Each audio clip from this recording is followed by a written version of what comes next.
বাবা ওয়াজেদ জয়, তুমি তো আমাকে ভুলেই গেছো বাবা। এখন তো আর আগের মতো আমাকে ফোনে করো না।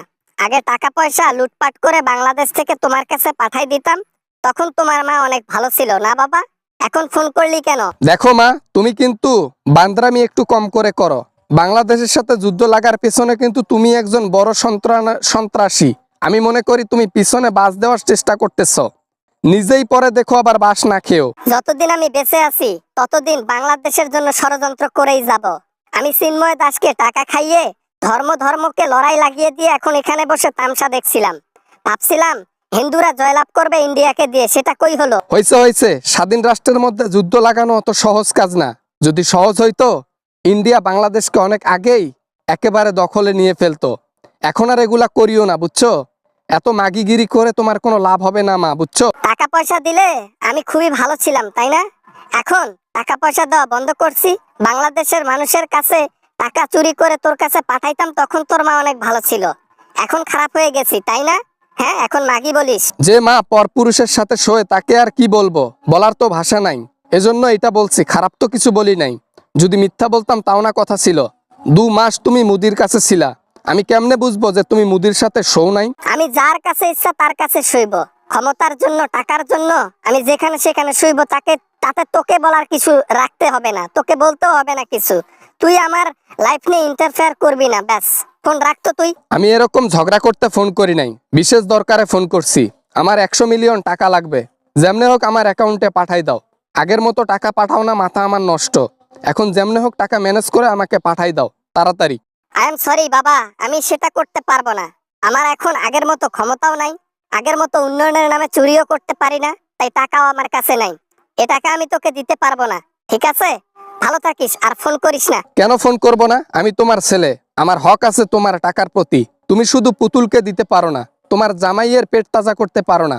আমি তোমার সন্তান, আমাকে টাকা দিতে হবে। চুরি করে হোক, কি করে হয় হোক, টাকা আমার লাগবে মা। আমি আছি এক পেরার মধ্যে। আমি আছি বাংলাদেশকে কিভাবে ধ্বংস করে দেয়া যায়। যে মানুষ আমাদেরকে পিছনে লাঠি দিয়ে দেশ থেকে বের করে দিচ্ছে, সেই মানুষের ধ্বংসের জন্য আমি বিভিন্ন চাল চেলে যাচ্ছি। আর তুই আছিস টাকা নিয়ে, তাই না? টাকাই সবকিছু, আমার কাছে টাকা সব। টাকার জন্য সব করতে পারি। আমাকে এখন টাকা পাঠাবা কি পাঠাবা না সেইটা বলো, না হলে কিন্তু ফেসবুক লাইভে গিয়ে তোমার কুকর্মের যত প্রমাণ আছে সবকিছু ফ্লাশ করে দেব, বলে দিলাম। বাবা, না মানে কি বলিস এগুলা? ছেলে হয়ে এই কাজটা করতে পারবি?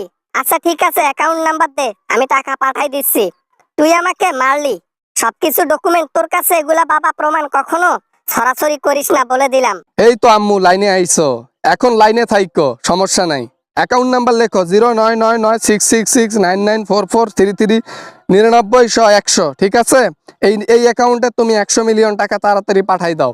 জীবনে কত ক্ষতি করছি, আর কত মানুষের পিছন মারছি। আজকে নিজের লোক আমার পিছন মারতেছে, আজকে নিজের ছেলে আমার পিছন মারতেছে। কি ভাগ্য রে! মানুষের ক্ষতি করেছি, আজকে নিজের ক্ষতি আমার ছেলে করতেছে। এগুলা ইমোশনাল ডায়লগ মেরে লাভ হবে না আম্মু, তুমি টাকাটা তাড়াতাড়ি পাঠাও তো, এত কিছু শুনতে চাই না। না হলে কিন্তু ফেসবুক লাইভে যে গেলাম। টাকা দেখ, পাঠাই দিচ্ছি। আর ভালো থাকিস, নেক্সট টাইম ফোন করবি না টাকার জন্য। এখন আর উন্নয়নের নামে টাকা চুরি করতে পারি না, তাই টাকা আমার কাছে কম, আমাকেও তো চলতে হবে। Good bye. সব হচ্ছে ফাও টাকা, সব হচ্ছে মানুষের মারা টাকা। আর সেই টাকা তুমি নিজের বলে দাবি করতেছো। আমি তোমার ছেলে, মরে যাওয়ার পর সব আমাকেই দিয়ে যাবা, বলে দিলাম। আমিও রাখলাম, যখন টাকা লাগবে আবার ফোন করব, নইলে প্রকাশ। আসসালামু আলাইকুম ওরহমতুল্লাহি ওবারাকাতু। আশা করি ভিডিওটা অনেক ভালো লেগেছে অ্যান্ড অনেক এনজয় করেছেন। যদি এতটুকু পরিমাণও ভালো লাগে, প্লিজ একটা লাইক করবেন আর আপনাদের বন্ধুদের সাথে শেয়ার করবেন। ভিডিও দেখেন ঠিকই, কিন্তু সাবস্ক্রাইব করেন না, প্লিজ সাবস্ক্রাইব করবেন। তো দেখা হবে পরবর্তী ভিডিওতে। সবাই ভালো থাকবেন, সুস্থ থাকবেন। খোদা হাফেজ।